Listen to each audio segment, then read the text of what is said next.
Salve Maria, meus irmãos, tudo bem com vocês?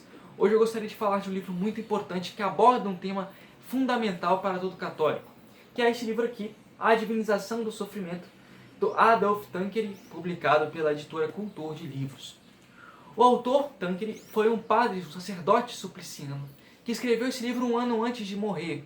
Ele escreveu esse livro no final de sua vida, em um momento de extrema dor, em um momento de extremo sofrimento, o que dá ao livro uma credibilidade muito maior. Abordar esse tema sofrimento sem ter o vivenciado profundamente é um tanto quanto complicado. Esse livro o autor ele sofre e durante o seu sofrimento ele escreve o livro, o que é muito importante, o que dá uma credibilidade muito interessante à obra. Pois bem, na introdução do livro, o Tanqueray ele fala algo fundamental. O sofrimento é um fato universal. Ou seja, todos sofrem, todo ser humano sofre. Se você, meu irmão, se você, minha irmã, nunca sofreu, aguarde, um dia o sofrimento chegará. E é importante que ele chegue. Por que eu digo que é importante que ele chegue? Porque o sofrimento que é uma pena, o sofrimento que é algo em tese ruim ao instinto humano, pode servir, se bem vivido, como forma de purificação do homem. Para você ver como que Deus faz as coisas. Ele pega aquilo que é de pior e transforma em algo bom, sempre. Pois bem, é muito interessante analisar o sofrimento sob o prisma católico, porque nunca antes na história humana, o sofrimento assumiu uma posição, um significado, uma dimensão tão elevada quanto no cristianismo. Cristo dá ao sofrimento uma dimensão, um sentido muitíssimo elevado. Veja, qual foi o maior ato de sofrimento que a humanidade já presenciou? Foi a cruz de Cristo, sem dúvidas nenhuma. A cruz de Cristo, a humanidade presenciou o maior ato de sofrimento que alguém pode suportar. Então, o sofrimento para o católico não é simples sofrimento. O sofrimento para o católico é sinônimo de cruz. E o que é cruz? Cruz não é só um ato de sofrimento. Cruz é um ato, sobretudo, de amor.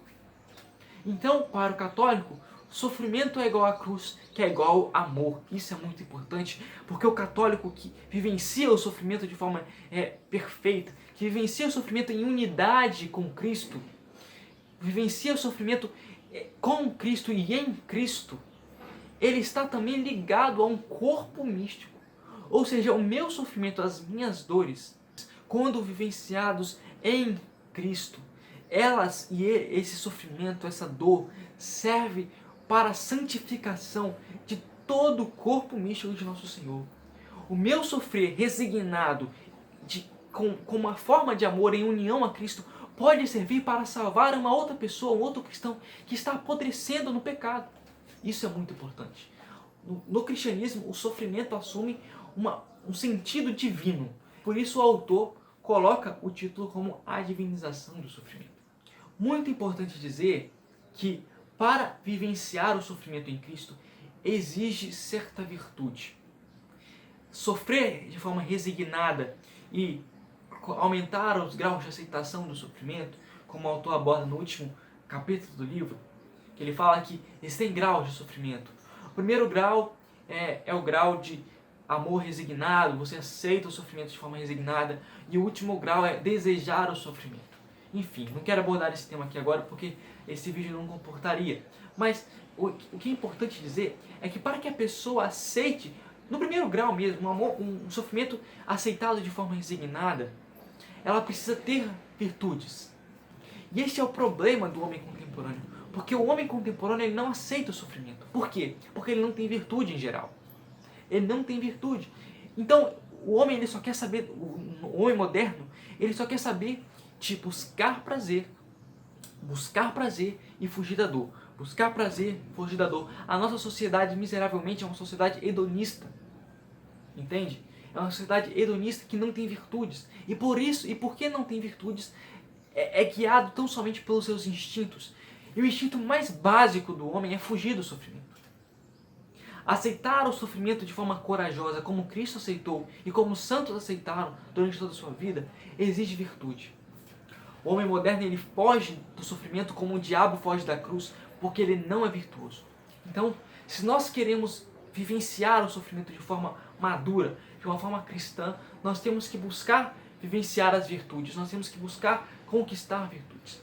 Porque de duas uma, ou a pessoa vai fugir do sofrimento e vai causar mais dor aos seus familiares, por exemplo, ele vai ser covarde, um pai de família, um homem que engravida uma namorada, por exemplo, e diante daquele sofrimento ele foge e abandona todos, ele vai causar mais dor para si e para o próximo, porque ele é covarde e não é capaz de vivenciar o sofrimento. O corajoso, o virtuoso, pelo contrário, ele nem estaria nessa situação a começar. Mas alguns sofrimentos não dependem de nós. Alguns sofrimentos eles são vindos independente das nossas escolhas. E o homem virtuoso tem que resignar-se a si mesmo e aceitar esses sofrimentos para ser homem de fato, para ser mulher de fato. Entende? Isso é importante dizer. Bom, o livro ele é dividido em 3 partes. A primeira parte ele trata dos sofrimentos de Cristo, dos sofrimentos de nosso Senhor. E vai mostrar que Cristo ele sofreu desde seu nascimento até sua morte de cruz. E o quão importante foi esse sofrimento de nosso Senhor. Na segunda parte, ele vai tratar dos sofrimentos da Virgem Santíssima. Como que ela se uniu perfeitamente a Cristo e aos seus sofrimentos. Como os seus sofrimentos foram sofrimentos que serviram de corredenção do gênero humano.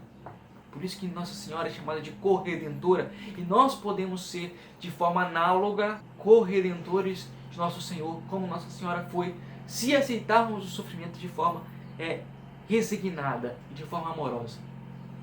E o terceiro ponto é como o ser humano deve se utilizar do sofrimento. Como o ser humano faz para unir-se a Cristo em seu sofrimento. Perfeito? É um livro magistral, um livro fenomenal. Aborda o tema sofrimento de uma forma assim, católica e de uma forma muito bela. É aquele tipo de livro que antes de lê-lo, você é uma pessoa e depois de ler, você é uma outra pessoa completamente diferente. Uma pessoa melhor, digo. Jovem pessoal, fiquem com Deus. Salve Maria Santíssima. Tchau, tchau.